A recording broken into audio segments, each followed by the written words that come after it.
Hey guys, I'm Leah. For those of you who don't know me, I'm a collage artist, and today we're going to talk about art fairs. We're off to a very crazy start in my section of the world. After doing the 2 art fairs this year, I feel like I have so much information to share with you guys, so I wanted to make a video about it. Maybe a fair emailed you and asked if you'd like to participate. Maybe there's one that you've always wanted to apply to. Maybe you've already gotten into one and now you're just like, what do I do?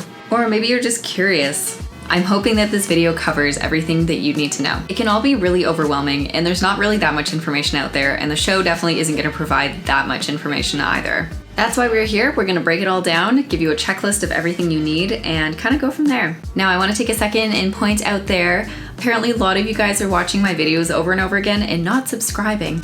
So if you're not new here, you've met me before, why not hit that subscribe button?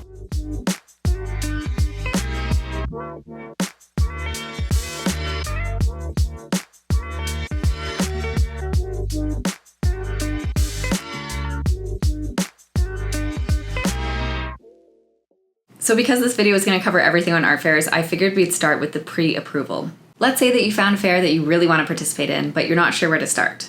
Well, if you go to the application process, most of the time they're going to ask for you for an artist bio, an artist statement, 10 photos of your artwork, and any setup photos. That's like pretty standard across the board. An artist statement is more about the pieces and your work practice. Your artist bio is a little bit more about you. And a tip for the images, they usually will say something like max 2 megabytes, max 5 megabytes, whatever it is, always follow that. If it says only JPEGs, only submit JPEGs.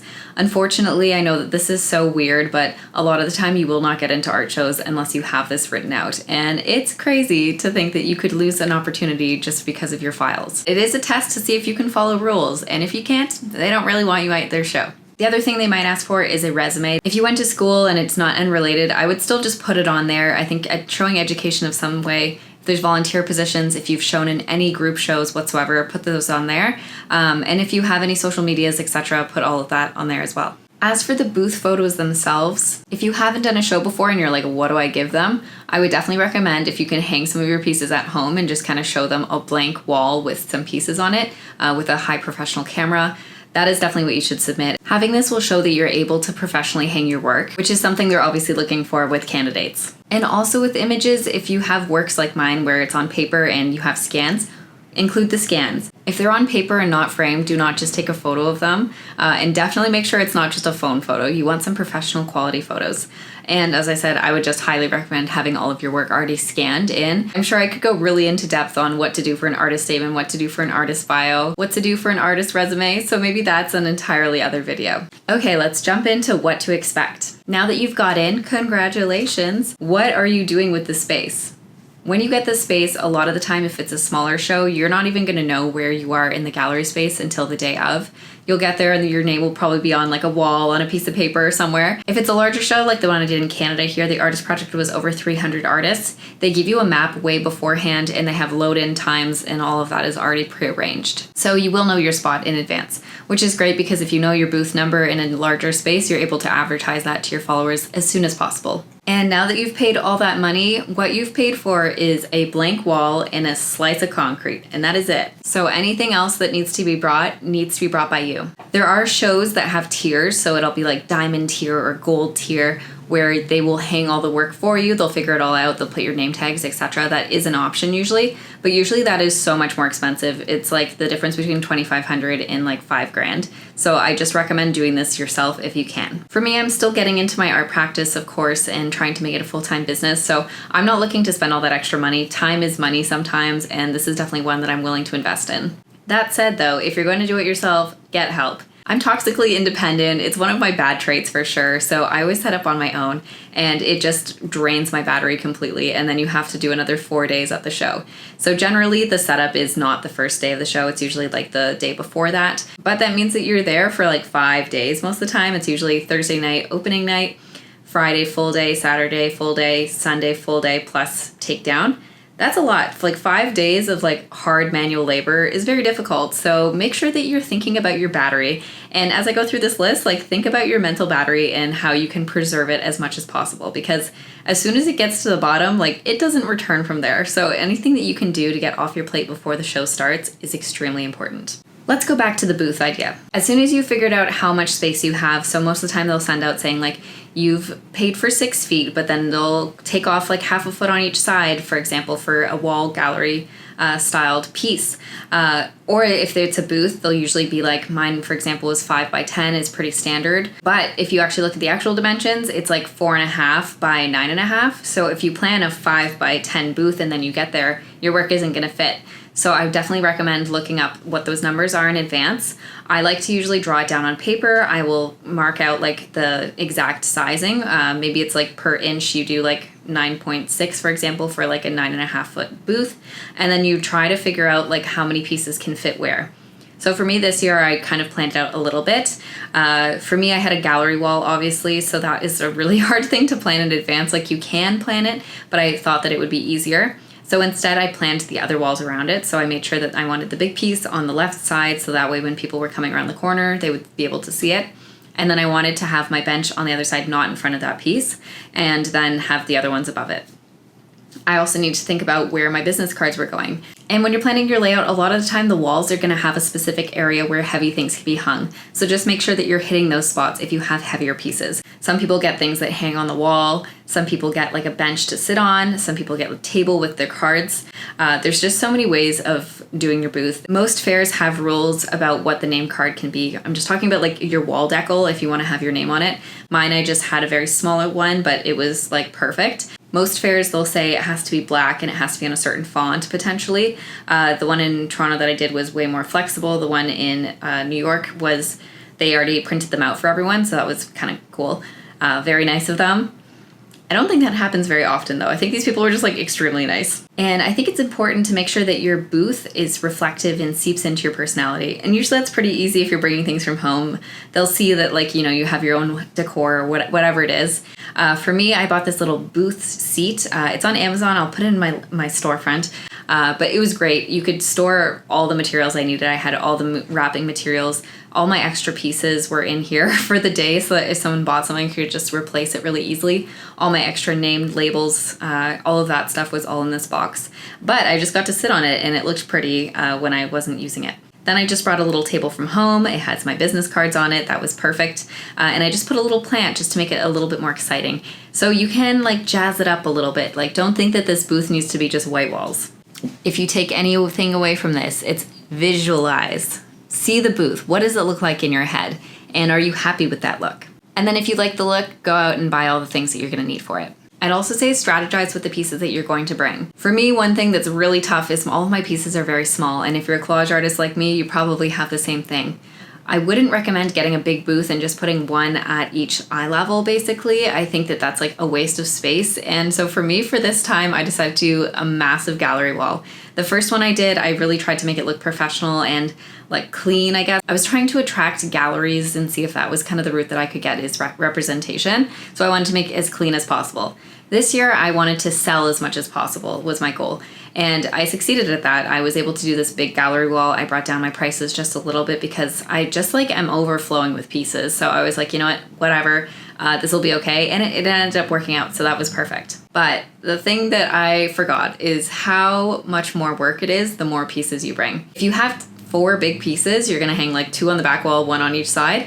That is going to take you like an hour to set up absolute max. I brought 52 pieces and put them on the wall, and that took like 8 hours. Yeah, a long 8 hours I was there. I was so tired after everything.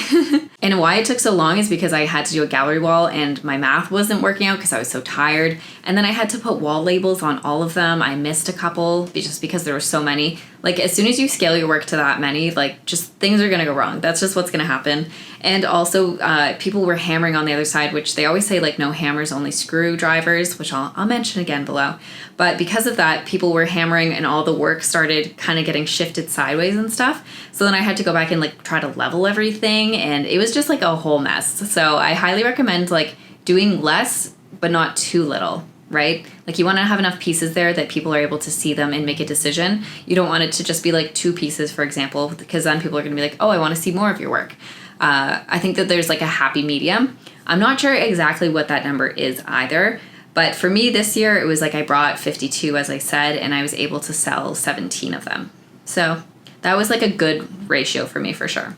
The next is just always print more business cards than you think you're gonna need. I do this every year and I get so mad at myself. I'm like, oh, I have enough, no worries. And then I don't print any just because I have them for when I'm like doing my print orders or whatever. Like I put one in every order. And then I got there and the last day I had none of my fancy business cards. And I think that my fancy business cards honestly bring people into my booth. So I'm gonna show them to you. Okay, this is my fancy business card.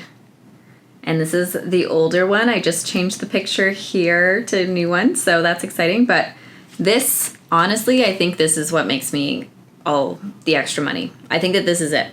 And then if they're just doing their own thing, sometimes I just hand them one of these. And then they'll stand there and they'll read it and they'll go, huh. And everyone likes to read this. Everyone's like, oh, boring is scary. I agree, you know? And then we're like making a connection. And then they go in and read it and they're like, that's really interesting. And then they're able to connect with the art more deeply. I think that this is also good because it has my Instagram QR code, so they're able to connect immediately, and that way they go home with it. They have it all here. My website's on it. But getting people on Instagram is kind of honestly better than email list, in my opinion. I know that's like super controversial. I know a lot of artists literally rely only on their email list to survive. But I think for me, it's like if you get someone to follow you, they'll see all the posts that you're doing in the future. So highly recommend doing the postcard versus the business card route because this gives them so much more information. I'm not sure if I missed this, but I think that the magic number for business cards is something around just having like 1,000 of them. And people would probably be like, that is way too many. But for the things that it works for, it's like, if you have a good business card, like I've used this for 2 years now. The only update I did this year was like changing the photo to a new present one because I took this in like 2019, I think, or 2020. So it was quite like, you know, that's 4 years ago. So I wanted to update that photo. But other than that, like this is like a great card. It's evergreen. Like people can always read it. Just make sure there's no like spelling errors. Obviously, maybe we get a friend to look over it. And then people honestly like come up to me, like if they see me like years later, they're like, oh yeah, I still have this hanging in my bedroom because it's so pretty. And so people end up keeping this because it's like a little mini art print. The next thing for promotion that you're going to want to prep is putting a QR code on the wall somewhere or in a frame, just somewhere that's really easy. A lot of people don't want paper. They'll be like, oh, no waste or whatever. So I think that that's a great option. And I honestly have this kind of controversial thought process that I really want to test a little bit more. But I've noticed that if you don't have business cards and you're like, oh, only scan Instagram, people will kind of like scan it immediately and follow you. So I wonder if that actually ends up translating more to more followers versus having a card. But maybe that's something you guys want to test on your own. The next is prepping wall labels, and this might be one of the hardest things to do, especially, as I said, if you have a lot of pieces, definitely makes it more difficult. But I like to have a template, so I use Photoshop for this, and I bought labels that have a template so that I'm able to print them out. I also recommend if you have a business and you have a label printer that you can just put about like 4 labels on each one, and then you can stick those underneath. I always like to put the name of the show on it, my name, the dimensions of the piece, the price of the artwork, and the year. Some art fairs will be very specific and they'll be like, this is the template, use this font, use this size, have a photo of the artwork, etc. But not all of them are like that. But if they do have a rule, definitely follow it. A big part of it too, if this is your first show, you have to decide on what your prices are going to be. And I could talk about this a lot, that is for certain. It's definitely a video that I want to talk on. Definitely don't undersell yourself. Think about the fact that you've paid a lot of money to be at this place and you probably want to make that money back. I always say a successful show should be making your money back ×2 so that you can put that money again and invest it. But that often doesn't happen. So it's like, what are you willing to lose, I guess? And I don't want you to like underprice yourself either so that you sell more. But there's definitely ways to like bring down them to the right level where people are willing to just like grab them off the wall. The next thing I would do is buy your bubble wrap and supplies for shipping, etc. If you have smaller pieces, I would definitely recommend the off the wall method. This is when people just take them off the wall as they purchase them. I like to use these bubble nailers that have like a pouch. This one's a little beat up, but you can see, I use this one for New York to transport, but you can see you can put the piece in and then you get it to the right size and then you can just tape it down. And this is kind of like a cute little envelope. You could get like stylized branded tape or a branded sticker, could be kind of cute. And I make sure to put a business card in this every single time. If they're small enough, I like to have like a bag or like a plastic bag of some sort to put them in. So I bought some off of like AliExpress. They have little flowers on them. I think they're really cute and I think they'll be good for like the market that I'm going to this summer as well. So I think that like if you can get something that works across your business for multiple events for years to come, That's kind of like the golden thing that you're just like, yes, buy it, don't think twice. Also, if you don't have them already, I highly recommend moving smaller pieces with moving bins. You're not going to want to have them all loose in your car, so how are you planning on getting there? I also have a dolly, which is amazing. My dad bought it originally for helping us move in university. He's like, I'm not lifting anything anymore. And it has honestly saved my back as well now. And then once you've decided all the pieces that you're bringing, you've made the labels for them, the next thing to do is write out how you want to present them. So if someone asks you, what is this piece about? And you're like, that's not going to look too good, right? So we want to make sure that you know exactly what you're going to say. I brought this one, for example, at the bottom, and a lot of the time I like to ask people, like, what do you think what does it mean to you? And kind of get their ideas. But for this one, is very clearly about extinction, right? So I wanted to kind of talk about the process of creating it. I didn't just want to jump into like, oh, this is about extinction. I feel like people would be like, whoa, too much, right? So the way that I wanted to cover this was more in the idea of being like, okay, so I found all of these women in these vacuum ads, and I was like, there's something really interesting here. And then when I saw the giraffes, I was like, maybe she could be vacuuming them out of nature. And I thought that that was a very interesting idea. And then I go on and talk about how, like, I didn't realize how opinionated I was until I started collaging, and all these different meanings came out, and, you know, my values were pushed onto my art, and I was able to gain my voice as an artist.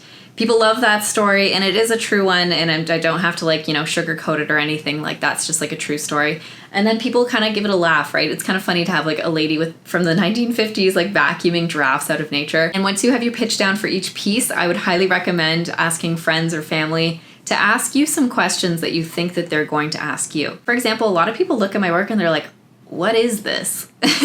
Which is funny because a lot of people think my work is digital. So I kind of have to explain that it's not digital. The magazines I get, the process, all of those things, and I talk through them. So what does that look like for your practice? And there's definitely going to be some questions that throw you off. I'm always like shocked by the questions that people ask me. I'm like, I have no idea how that was the first thing you're thinking of. So just be prepared for these questions because people are going to ask you some big questions for sure, and you got to be prepared for them. Before the show, you need to do this one thing, and that's to have everything on your website. Imagine if you're posting and most of your followers don't live where you live. Everyone else that follows me is not there, so when I'm able to post videos of the pieces, a lot of the pieces end up selling online at the time the fair is going on. So I'm able to keep my web browser open at the same time on my phone. I make sure I'm watching for notifications. If something sells online, I mark it sold in person, and then I take it off the wall and I bring it home that night so I can ship it out. If I didn't do this, I would miss out on a lot of sales. And my last prep tip, I don't know what number we're at, and I don't know if we were counting numbers, but I always put all of my things in the car the night before. This just saves me so much time the next day. I make sure that everything is like in the bins or at the front door, whatever situation you feel most comfortable with. If you live somewhere safe where it's okay to put all your art in the car, just do it. Like, it's so much better to get it over with the night before than to have to do it in the morning. You're already going to have to lift it all that afternoon. And as I said, we're talking about body battery all the time. If you can spread that out even an extra day of all that lifting or get someone else to help you with the lifting, all of that will save you a lot in the long run. Oh, and I guess this is for the pre-part as well, is make sure to promote yourself. If they have a graphic that you can use, 100% make something from it. If you don't have Photoshop, Canva's a great tool. If they've provided you with a PNG, make sure that you make all of those posts, make it a story, make a video, talk about it on your, like, all of your platforms, mail your email list if you have like a local area one. A lot of these events give you free tickets as well. So if you have free tickets, make sure to message your collectors. If you have people that have collected it before, or if there's people that are interested in pieces, I like to give these to them. Being able to get those people through the door who are possibly going to purchase your pieces are like the most important for you. And then you're going to want to pack your toolbox. For me, that's just like a plastic bag full of all the goodies that I'm going to need there. But this is extremely important to pack in advance. I always end up forgetting something because I'm pulling them out the night before or whatever to use them. So just make sure if you take them out to always put them back there. There's so much going on in the morning. A lot of stress, a very different situation. You're in a foreign environment.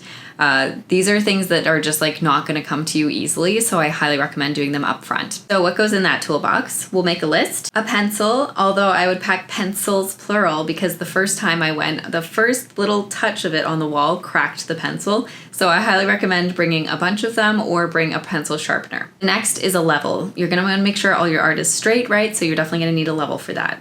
Then you're going to need a measuring tape. Then you're going to need screws and a power drill.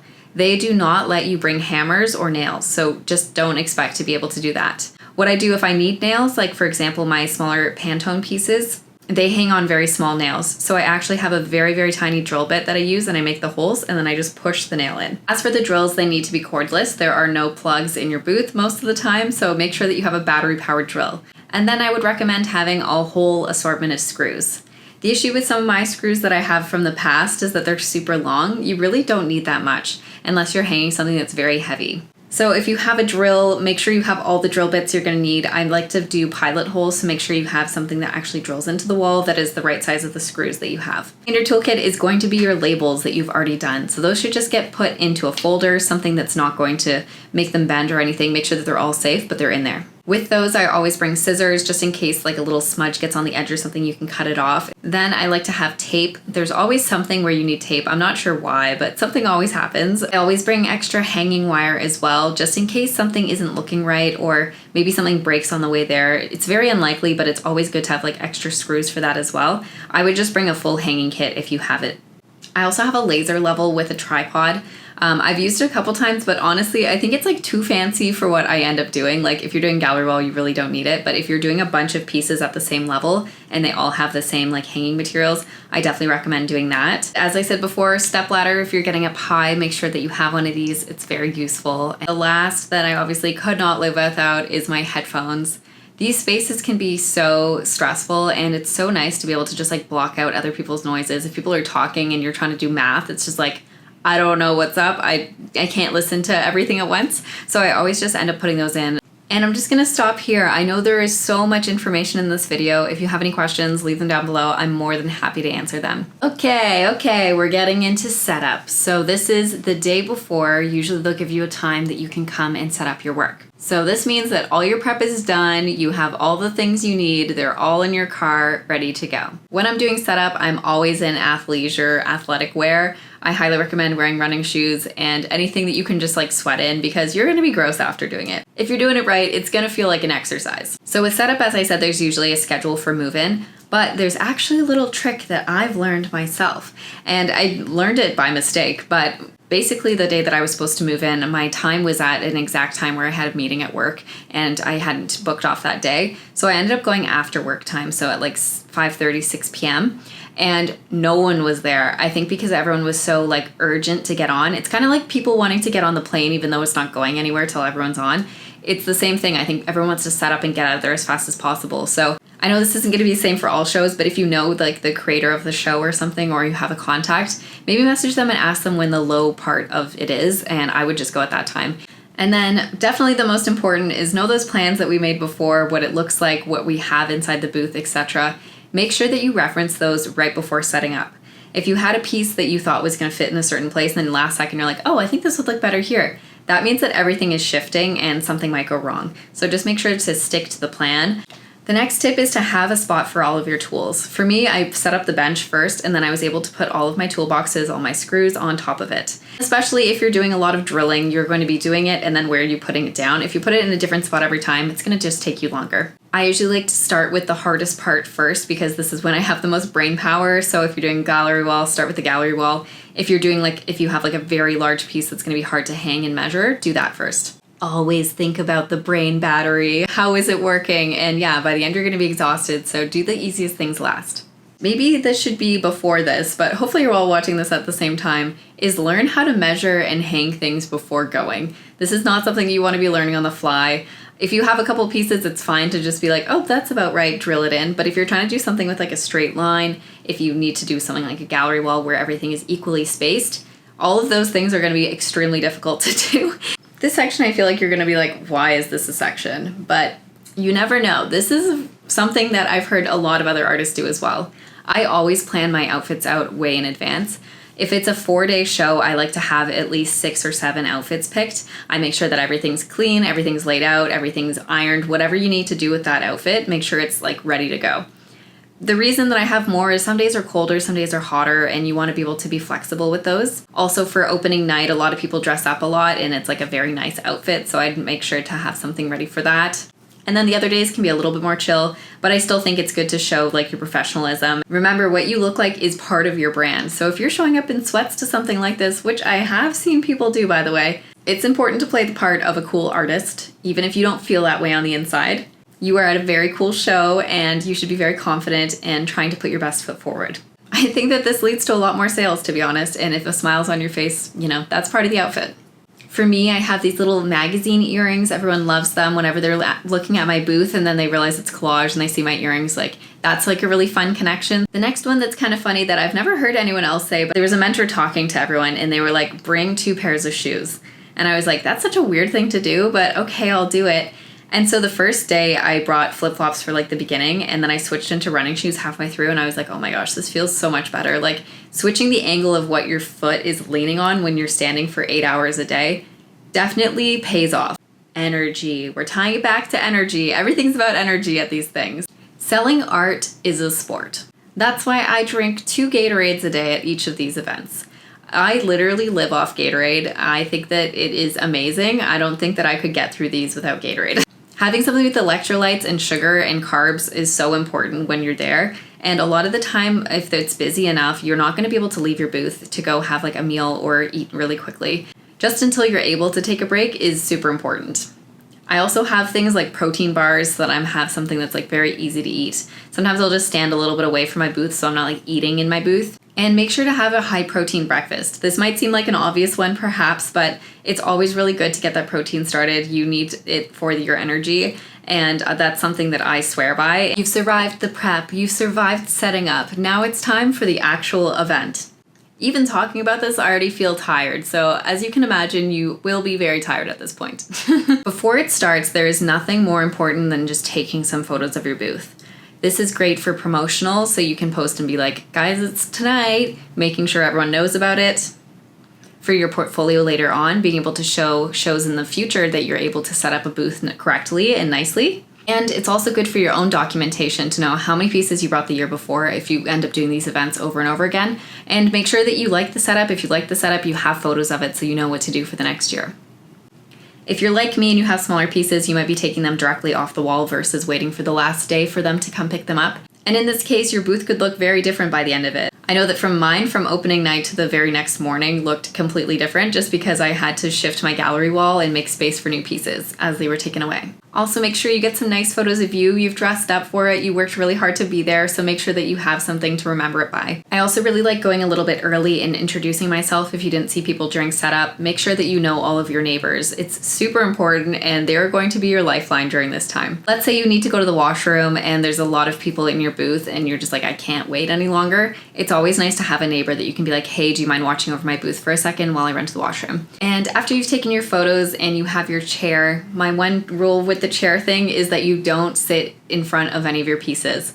I see a lot of artists at these shows and they sit directly like at the very back corner, for example, with all of their stuff, and they end up blocking the majority of their pieces. So when people come into my booth, often if I'm sitting on my little bench, I get up as soon as they move around the booth. That way they can see everything that was above me. This is like the most important tip, honestly, I think of everything I've said right now, is that remember that you are there to work.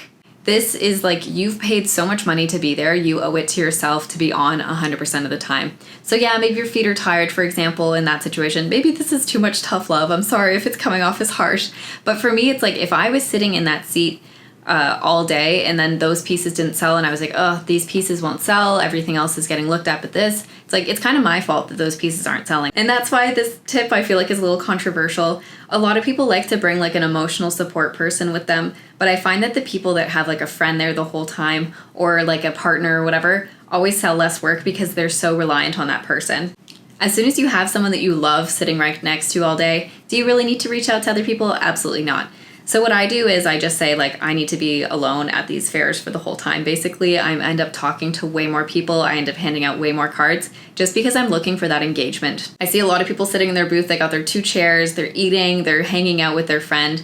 No one's going into those booths because it's like it feels like an intimate moment that they're interrupting, or there's like 2 people in a very small booth already. It already feels full by the time they're even getting there.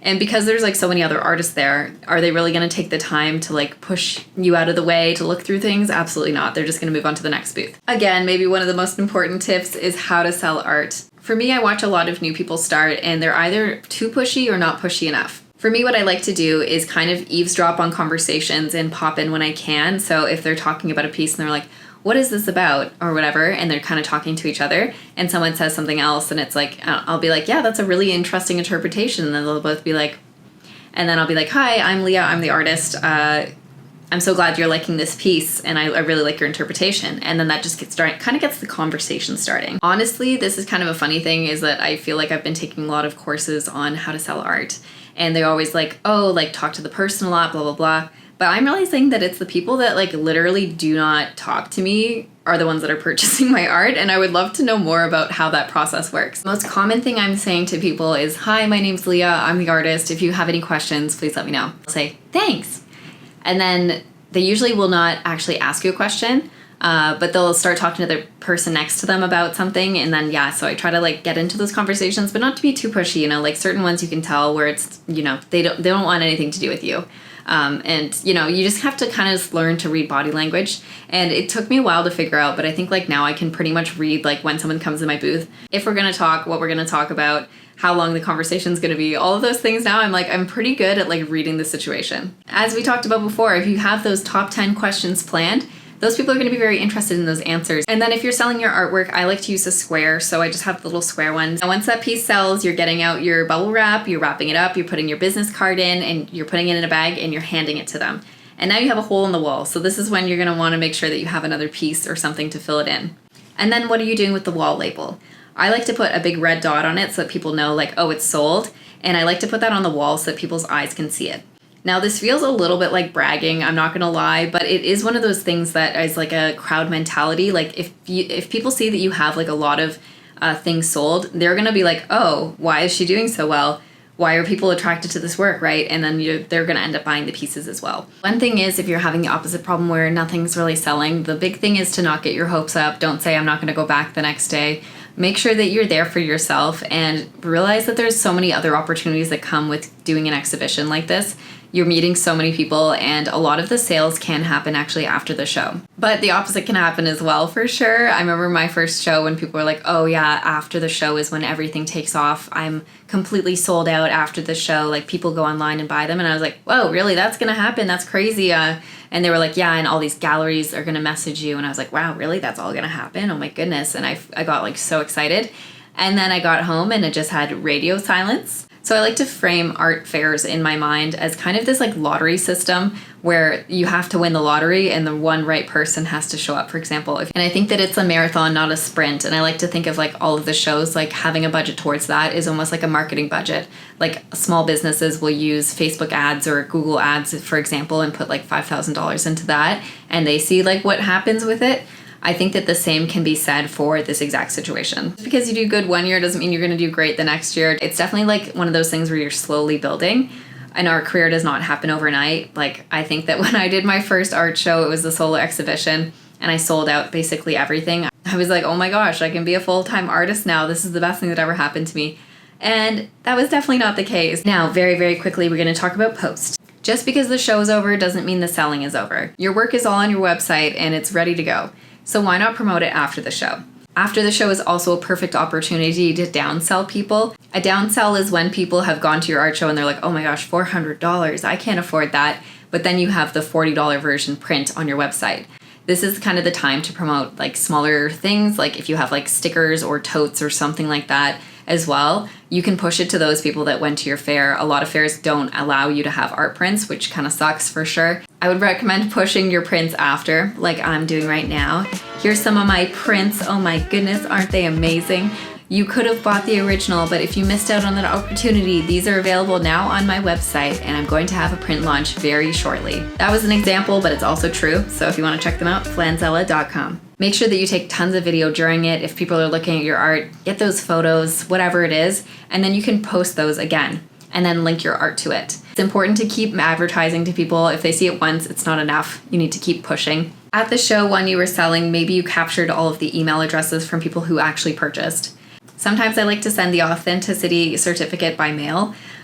or I'd like to send it just by email digitally and then ask for their mailing address if they want to get it in person. I'd also make sure just to send it out to your email list, like thanks and how it went, if you have some photos from it, and then saying if you liked any of the pieces, some of them are still available, go check them out on my website. All of these things are great, and hopefully the right person will see them online. Definitely get your R&R, your little break in after, but make sure that you're posting a little bit throughout the next week, because that is the time when people are like, ooh, I should have gotten that piece. And then if they see it online and it pulls at their heartstring, maybe they buy it. Oh my goodness. I just chatted your ear off. That was a lot. I can imagine if you're feeling very full and overwhelmed, but that's totally okay. And it's 100% how I felt. I'm really happy to be able to provide a video that has all this information in it though. These are things that I had to learn the hard way. And so hopefully this saves you a lot of pain when you're setting up and doing your art show. I know there are probably so many more questions that I haven't answered. I've done my best to do them, but if you have any, please leave them below. I'm more than happy to answer those down below. Or maybe I'll even do a second part 2 video if there's enough. I really wish you the best. I hope that everything goes well with it, or if you're just applying now, I hope that this provided everything you need to know and give you a really open, raw, honest feedback on what a show is. It's a lot of work, and yes, I've said it's very cutthroat, but it is so worth it. The amount of joy that I feel after it, and even now, like I feel so motivated to keep going, and I think that that's just something that literally cannot be described. I learned so much from talking to people. It's really cool to see who's actually interested in your art. You're seeing the people behind the screen in real life and hearing their process on your art. Listening to people there is literally probably what has shaped my entire business. So if you're watching this to convince yourself to do an art show, I highly recommend doing at least one, testing it out, seeing how it goes. Okay guys, that's all from me. If you're not subscribed already, I'm gonna say it once more. Now is your time. Subscribe, please. Get the notification. My videos go live every Saturday. And I'll see you soon. Bye.